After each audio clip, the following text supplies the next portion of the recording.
but we are many, and from all the lands on earth we come. We share a dream and sing with one voice. I am, you are, we are Australian. Assalamualaikum warahmatullahi wabarakatuh. Waalaikumsalam.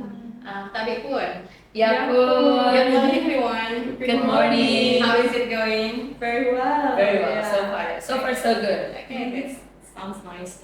Welcome to our podcast today. With the title is Youth and Culture Identity in Globalized Abroad. Let me introduce to all people here. This is Miss Lulu, our special guest from Australia, and Miss Petra, our special guest from NTT Nusa Tenggara Timur, right? And then my partner Teguh from 11. Yes, 11 free. Okay, I'd like to give you the first question. What is your first impression and the first time you come to Lampung? In South Lampung, especially. You understand? My first impression was we were welcomed with a beautiful gala dinner right by the beach, and one of the first things we saw was an incredible dance with these beautiful dancers wearing the seagull piece. Yeah, and it was just such a beautiful introduction to Lampungese culture. Yeah. And for me, I think this is my first time ever in Lampung, and I've never heard so much about Lampung. So in my mind, I have no expectation. Okay. So when I first arrived in Lampung, and then everybody was so friendly, and then just super nice. I feel like home. And, everybody loves to do things together, so togetherness, and they're very friendly and super cool. So my first impression is absolutely fantastic with Lampung. So yeah, Really friendly. yeah, really. So, my next question, why do Australians love saying mate? Is there any funny stories about it? Yeah, mate is a really common term in Australia, and we use it for absolutely everyone. So you are mate, you are mate, you are mate, the Prime Minister is mate, someone even called the Queen mate, and we would often say, oh, g'day mate, how you going mate, or thanks mate, or how you been mate. Just like bro in Bro. Indonesia. Yeah. We are made. We're all made. And it reflects Australia's very much egalitarian emphasis. We value equality, and so it's a way you can address everyone the same. It comes from the value of what we call mateship. Everybody has each other's backs, regardless of your social status, is the idea. Yeah. For Miss Petra, the question is, everyone thinks in Komodo when they heard about NTT, right? So, what is the cool part of its culture you must always? Right, so everywhere I go, for example, when I went to Australia, and then we were in this classroom, and then I asked the kids, I told the kids that I'm from Flores, the house of Komodo dragon, and then everybody, that is so cool, everybody excited, and then Flores or NTT known for its Komodo dragon and Komodo Island, but I can tell you guys that in East Nusa Tenggara or NTT, we have more than just a Komodo dragon. For me myself, it's NTT have a very rich culture. Although from different islands, for Sumba, Timor, Flores, we all have different cultures. And for example, in the cultures and tourism, I can say attractions, the Three Colors Lake, Danau Kelimutu. It's very famous, and then there's Sumba with its beautiful kuda sandalwoodnya, the horse, the savannah, and then in Timor as well. So in terms of tourism attraction, I think we have more than just a Komodo dragon. Traditional village like Pena in Bajawa is also beautiful. And the thing in Flores that I think people must know that it is a mix and combination of rich of its culture and the tourist destination. So it's mix of both of it, and that's what makes our region is very unique. There are so many interesting places there. Right. Okay, what to go? What do you want to ask Madam? From Miss Lucaya, I want to ask for you. Do Indonesia and Australia share any culture type? Yeah, I think one cultural vibe that is really similar between Australia and Indonesia is that both countries really value diversity. Indonesia has so many different islands with so many rich cultures, and Australia traditionally has over 250 different separate First Nations groups. And nowadays, we're a very multicultural country, and with people from the Middle East, Asia, Africa, everywhere. There are And so many. yeah, just like Indonesia has multiple cultures as well, and yeah, it's something that we really celebrate and really cherish. It's nice. And next question from Miss Petra. Yeah. If you compare them, what's the biggest difference in everyday life between Lampung and NTT? Oh, that is interesting. So I think in general it's just the same because like we're basically in Indonesia, and Indonesia like get up in the morning, like makan nasi 3 kali sehari, right? Like we always have rice and things like that. And then first, maybe before I go like what is the difference, I would like to highlight like the similarities between Nusa Tenggara Timur, Nusa Tenggara and Lampung, that we love like gather, do things together. So like togetherness, kebersamaan, and I think that is very much like that's something that we have in common. And then the things that probably like the difference is that maybe in terms of like our culture, because in Nusa Tenggara Timur, for example, people love to like gather, and then we have what we call like jamu goreng or like ubi bakar, pisang goreng, right? So those kind of like the local snacks, and then we have it like with muke, it's like a tuak Arab, but it's for like togetherness, and people love to do things together. And then I can say that we love music, loud music, and then like dance, like kamu pamireta bola ballet right now, and then like every music. So if you go to Flores, it feels like you want to party, and then like it's just outgoing island type of vibes, and it's just very cool. And then although the music is like a bit loud, but like in Lampung, I haven't really heard like our neighbors like play a loud music and things like that. So that's probably the difference. And I don't really think there are like so much like differences between Flores and Lampung, because just yesterday I feel like Lampung is like home to me. A lot of like pantainya, like the beaches, and then the rice field, which is pretty much similar. Yeah, there are so many beach in Lampung. Yeah, exactly, and that's like the same as Flores. So that was so beautiful. Yeah. Do you have a special some food for breakfast in NTT? in NTT, yes. So usually in the morning we have kopi or teh, so tea or coffee, and then with like fried cassava or like banana chips, kerupuk pisang, keripik pisang atau kayak pisang goreng. So, but like in general, we also like have rice. But pretty much in the morning, like we like just coffee and tea. That's the same as Indonesia. Lampung. Yeah. This is the question for both of you. Okay. From your experience, what daily habits are most surprising when you visit the other place? Yeah, I guess this is maybe not a daily habit, but just a vibe that I noticed is that in Indonesia there is so much more emphasis on different dances, and every region or subculture will have its own dance. Whereas in Australia, dances, we don't kind of do dances as often. Really? And yeah, so often like cultural events in Indonesia, they will open with a dance, or like we will welcome to the school dances. But in Australia, that would very rarely happen. And it's amazing because dance is such a good form of self-expression, and Petra and I have been incredibly lucky to be able to learn the Saman dance, and so that has been amazing. Yeah. What about in NTT? In NTT, well, in terms of like dance, we even like in East Nusa Tenggara, we have like different dances. For example, the Jawa have is like Jawi.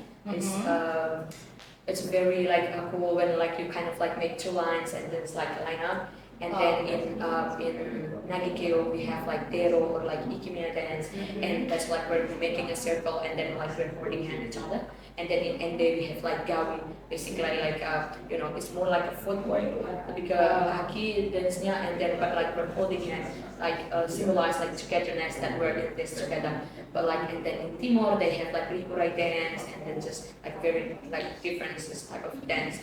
But the things that surprised me the most when I visit Australia, so she surprised when I visit Indonesia, have a lot of dances, like some are from Aceh and everything. But me when I visit Australia, it's actually like last month, and the things that surprised me the most is that how like you know very not so like high power distance, so very egalitarian and like you know equal society. So for example, I did an internship with a politician, member of parliament, and then that person I can just like Lucaya said, I can call maid, like I can imagine like you call your boss maid and like, good day maid, like it's just it feels like I feel like being disrespectful, and I love to call people like you know good morning pa, like you know good morning sir, things like that. But my boss like no, don't do that, like just call by my name. So for example, Bu Era, I would say like good morning Era, which is like in Indonesia it sounds like disrespectful,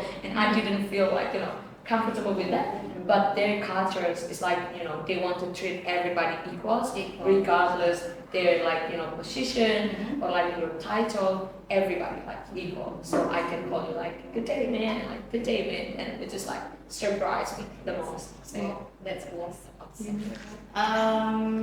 Teguh, what about you? What do you think about interesting questions next? Okay, what food do you miss the most when you are away from home?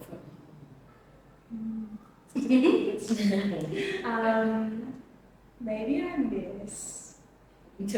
Oh yeah, they were like Indonesian food is so good. I don't need to miss it. right. But in Australia, we're very lucky to have lots of different cuisines because we come from all around the world, and so it's very common in an Australian household that one night you will eat Italian, like you might have pasta, another night you might eat Thai, you might have like pad Thai or something like that, like a type of noodle dish, and then another night you might have rendang from Indonesia, and then on the fourth night you'll suddenly swap to what we call a shepherd's pie, which is like an English dish. And so we jump between foods faster than the brain. That's actually true. Yeah. I've experienced that before when I was in Australia. I'm living with Australia host family, right? And then just like Lucaya said, in one night we have like you know pasta, and then the next day barbecue, the next day like Japanese food, sushi, and then dim sum, things like that. And then on like you know for lunch we like go by the beach or like by the bay and then have fish and chips, which is like so it's very like. So they rarely eat like fried rice maybe. Yeah, we eat rice, but maybe like Not it depends on the family, not every day. Not every day. Definitely not for And not every family as well. Yeah. How about Me, away from home, maybe like at this point I say like away from Indonesia, of course I miss rice. And then like the first month I just ate bread and then sausage, and then I feel like oh, I'm still hungry, and then I open like in the like you know the container and I see there's Indomie, and I was like yeah, let's just make Indomie and then like with eggs, because I don't know, I just like feel like miss rice and then like real food. But we cannot eat rice every day with my host family, so maybe like once in 2 weeks we went to the city, and then we go to Indonesian restaurant, and then I can have like sambal mata, chicken sambal mata, and then like rice or like soto or like bakso or like anything. So I think I miss Indonesian, or like literally all Indonesian food while I'm away. Oh, So yeah, really nice. Okay, my next question. What is the funniest slang or local saying that outsiders usually don't get? Australians have a tendency to shorten everything, which is kind of like Indonesia. You shorten a lot of words too. We, for example, we say brekkie instead of breakfast, and brekkie instead of avocado. And we might say mozzie instead of mosquito. And one day I was driving with my friends, and one was from France, the other was from Nepal, and the other was from India, and they were all international students. We're in the car and I'm driving, and suddenly I need to make a U-turn. I need to turn the car around because we've reached the end of the street. Okay. And I said, "Oh, I'll just chuck a Yui." You And can't. I said, "What on earth? What are you talking about? What does chuck a Yui mean?" And I was like, "Oh, I mean, I just need to make a U-turn." U-turn. But we say chuck a Yui. Chuck a I Yui. see. Yeah. Your vocabulary class. You slang. What about Miss Petra? What is your experience there? Funny things or slang word or whatever? To be honest, yeah, this is a very interesting question. So when I was in Australia, the slang that surprised me the most, and I don't think I get it, is like I reckon. So it's just it's like automatic become like, into your brain, and every time they say something, they say, like, what would be like, great activities for us to do this afternoon, and then like my husband would say, I reckon it would be. Then I was like, what is I reckon? I never heard of it. So the I reckon means I think. So instead of say like I think playing football or like basketball would be great activity for us this afternoon. So instead of saying that, they would be saying like I reckon. So I reckon is like I think basically. We can use it tomorrow. Yeah, like I reckon. I reckon. Which is I've never heard of like the term I reckon, but like right now it suddenly becomes like, oh yeah, I reckon, yeah. So like that. So it's a very good one. Okay. So what do you think is the most important cultural value people should know about your place? There are a lot. Some of them What is the very unique maybe in your cultures? very unique. I think one thing that is very unique, or maybe different between Australia and Indonesia, is that Australians like really value privacy, and That is so true. yeah, and it shows in lots of different ways. Like for example, in Australia, if you were going to take a photo of someone, you would have to ask for Permission. Yeah. and you would have to ask permission. In Australia or in Indonesia, it's quite common that people will have their phone and Every time. in Australia, that would be considered sometimes a little bit rude, and it's because people have a high value on their privacy, and they think that, oh, I don't know who that video will be sent to, and things like that. And in Indonesia, it's like more like, oh, I want to share the experience so that other people can enjoy it, and we all get to like be in the moment together, which is really beautiful as well. But yeah, it's like an interesting cultural value that I didn't really notice was there until I came to Indonesia. Yeah. What was your experience? The most interesting aspect of my culture value from East Nusa Tenggara, I can say that it's pretty much we value togetherness, kebersamaan, and I think that's similar to like any other region in Indonesia. But the thing is that we feel like we are like brothers. So that's why. So it really doesn't matter. You came if I don't know you, or like we're not like like in the same like bloodline or like family. But like once we're di tempat rantau in new places, and then you say, where are you from? Oh, I'm from East Nusa Tenggara. Kita bersaudara. So kita bersaudara is like we're brothers. So although I don't know who you are, who your parents are, we're not neighbors. But when you say you're from East Nusa Tenggara, you say kita bersaudara, and then that becomes instantly, like literally instantly, like bond. And I have like a proof and like living this kind of experience when I was doing my bachelor degree in Cikarang in Jakarta. I have friends from Maumere, from Timor, from Atambua, even like from Timor Leste, and then everybody were like we're in the same university, and then every time they ask, where are you from? And I say, I'm from East Nusa Tenggara, and then kita saudara.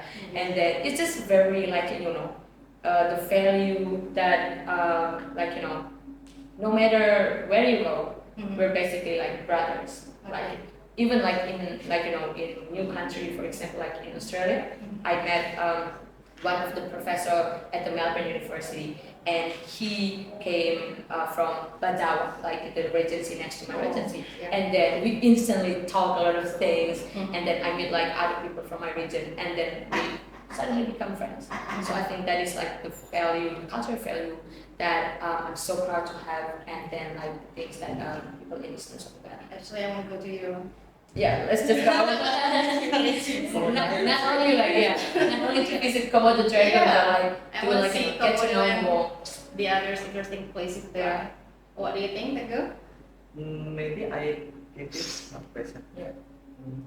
Which traditional music or dance do you think the best represent your place?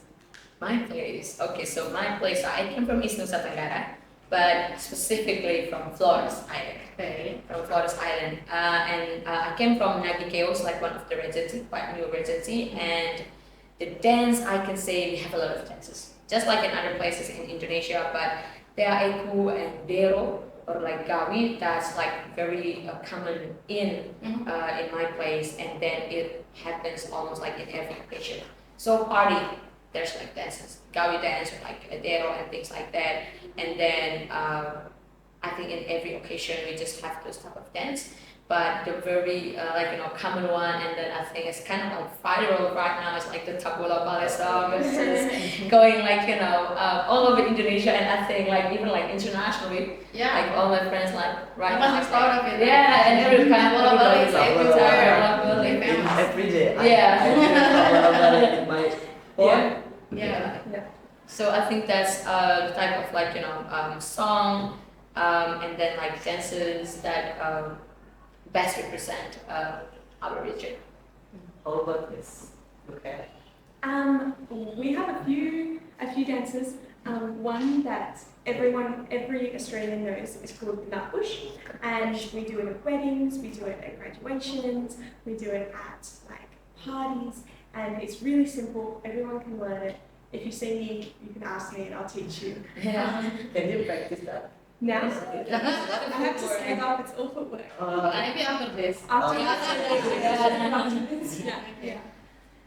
But a more serious dance or a more serious song is "We Are Australian," which is we can. Should we do it? Yeah. I think. Okay. Petra and I learned it together. I just learned it, so I don't really, but like let's just try it. And the movements are Australian Sign Language. So this is what people that are deaf or hard of hearing.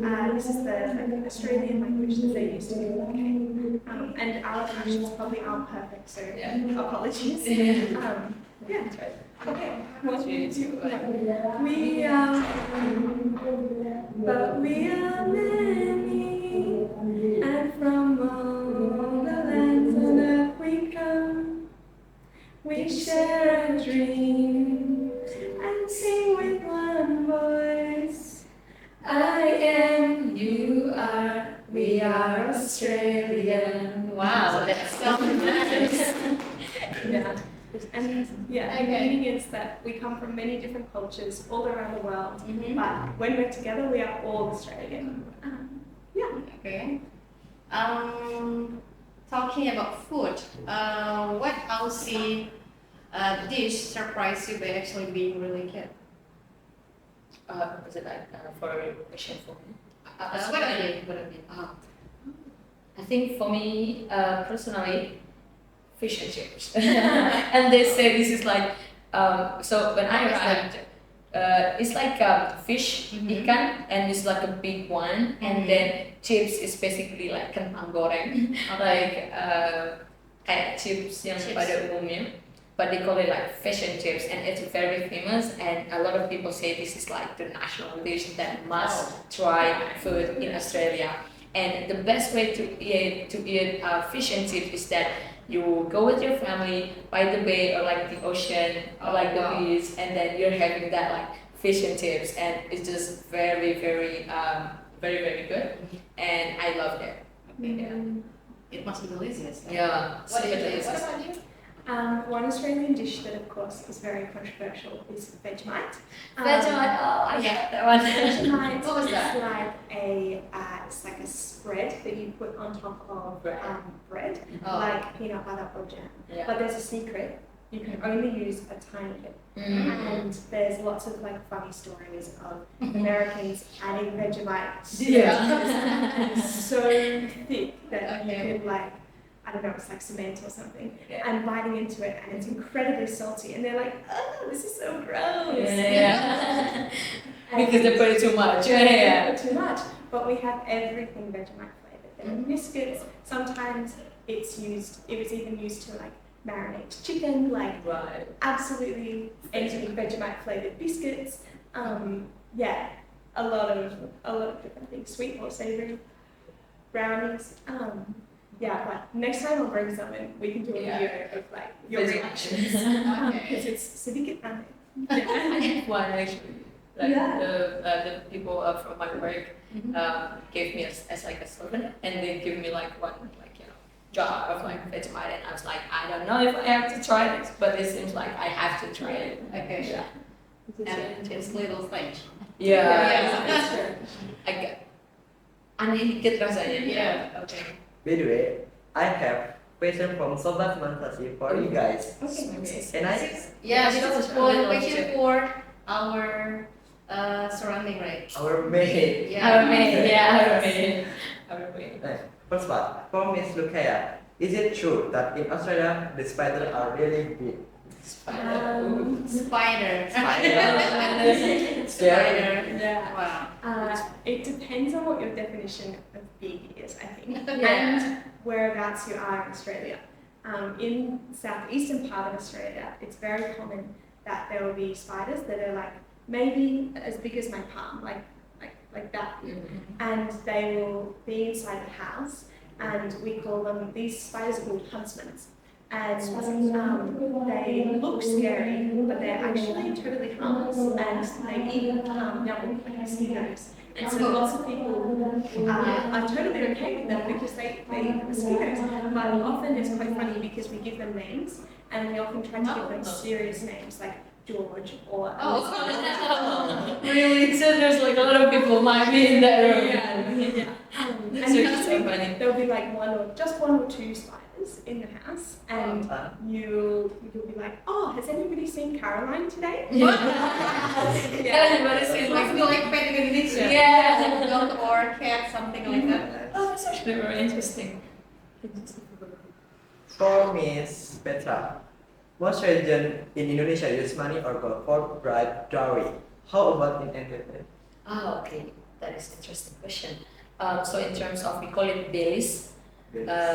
People in East Nusa Tenggara say belis. That means like in Indonesia mahar, or like in English dowry, right? And then it is very in terms of like mahar, like belis, very depends on the region. So for example, the tradition or like the culture like from Sumba would be like very different from like people like from Flores. For example, I give you like an example like in my place like in Flores, like in Maumere they have like gading, gading, either like gading gajah or things like that untuk one of the dowry itself. Dan itu biasanya tergantung depends on the family.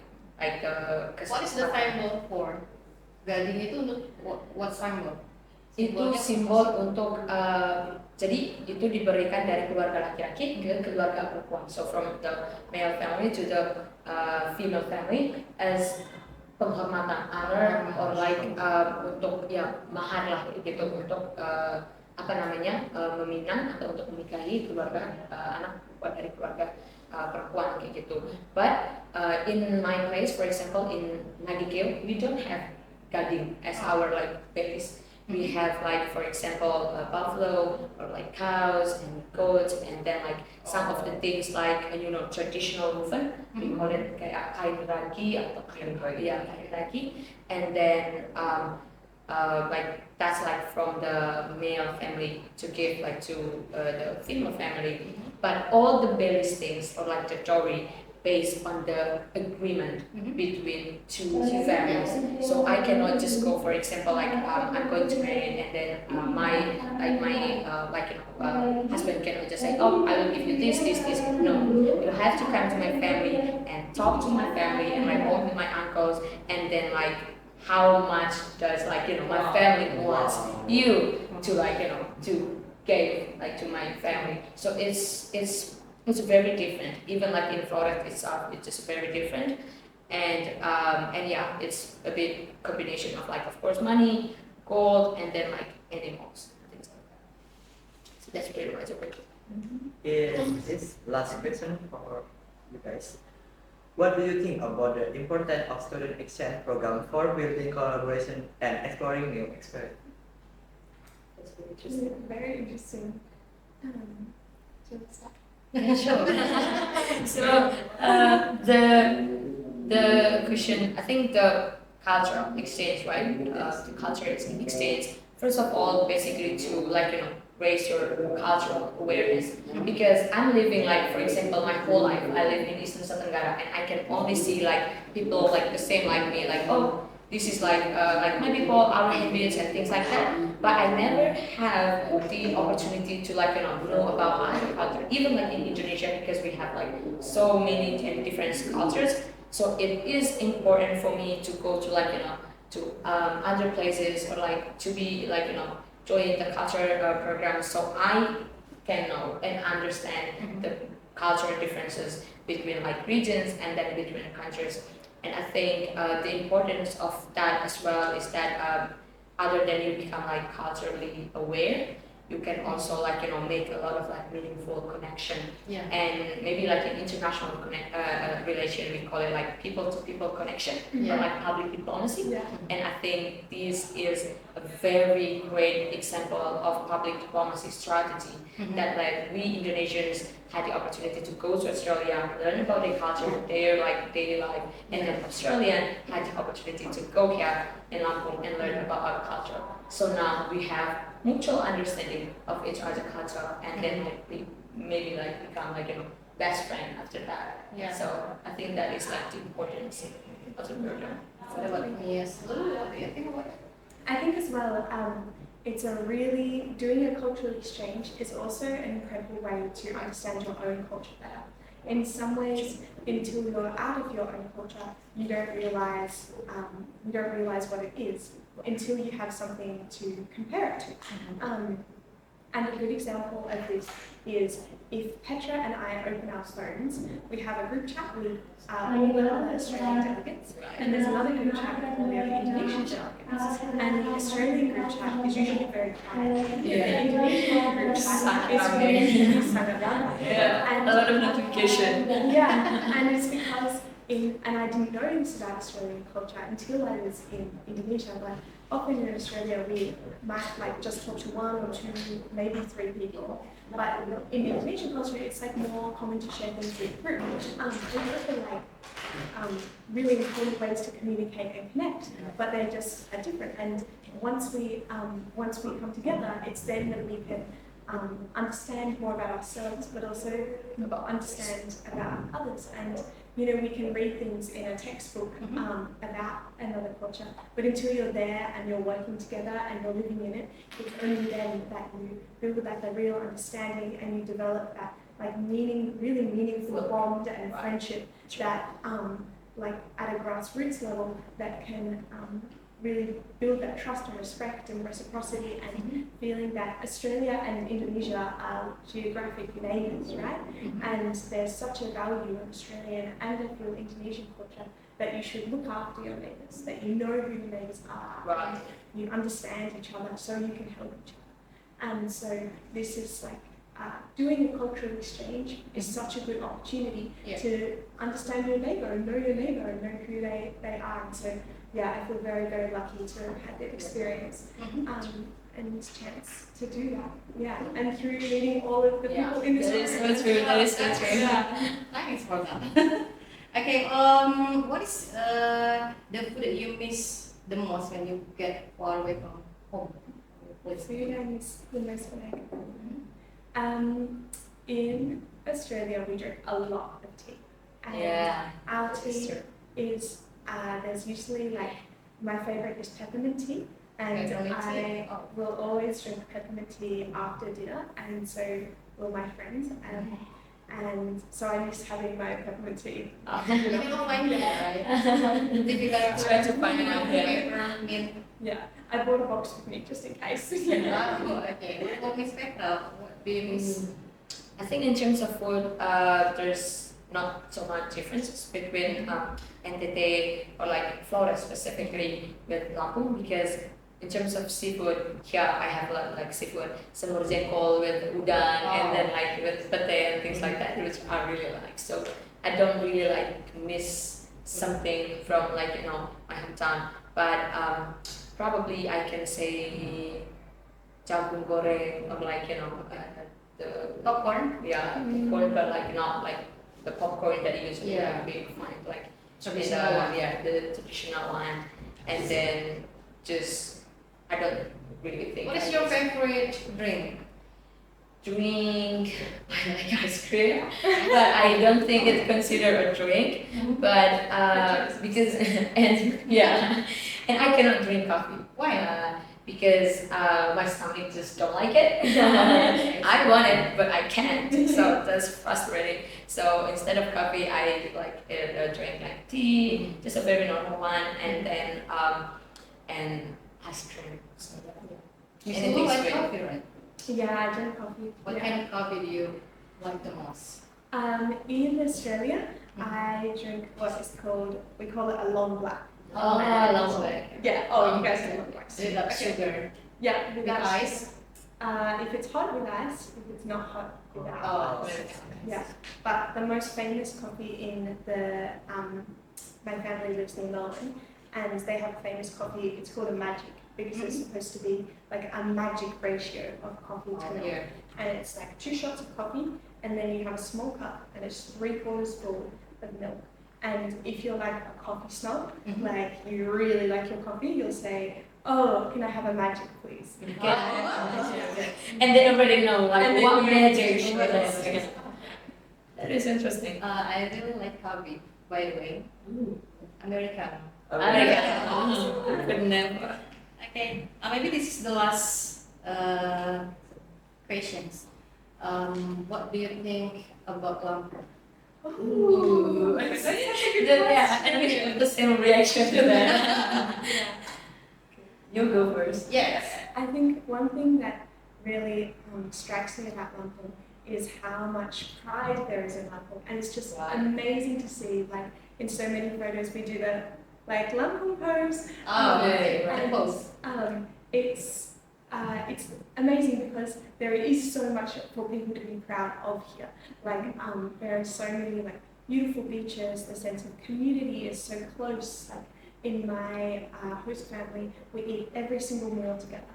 And in an Australian household, we probably wouldn't eat that. Eat like that. We probably somebody would be over here, another person over here, somebody else is at work, and we might have dinner together. But in Lampung, everybody is always comes together, and there's a really like tight, close community. And so, although there are these amazing like tourist attractions, what I think is so incredibly cool is like the sense of togetherness, like we talked about before. Yeah, and so Lampung forever. Yeah. If What about Miss Petra? Yeah, interesting. Because as I say, never been to Lampung, never heard of like so many of like information about Lampung. So my like impression of Lampung is that I feel like home. Not just the fact that because I feel like Sumatra probably like the western part of Indonesia that must be so different from like my culture or like my home.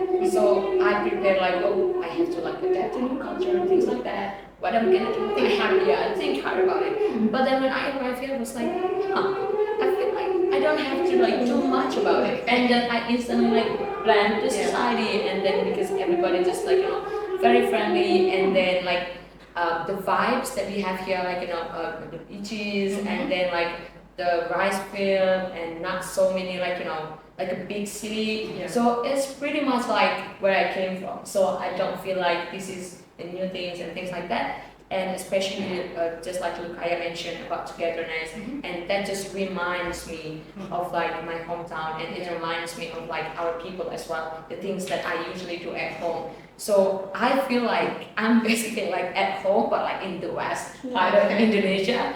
And just another impression is that I'm so impressed, just like Lucaya said, with how like Lampung is so proud of their culture, so proud of like the differences that they have here, and then how people actually like live in harmony right now. That I think, oh, maybe like in Lampung, people like from like Sumatra or like Lampunese, but the fact that in Sidomulyo here we have like Javanese, Balinese, like Lampunese, and like Batak, Balinese, and like it's like the miniature of Indonesia, just like they say, and then that surprised me the most, and I think that is the differences that were to cheer and or to cherish.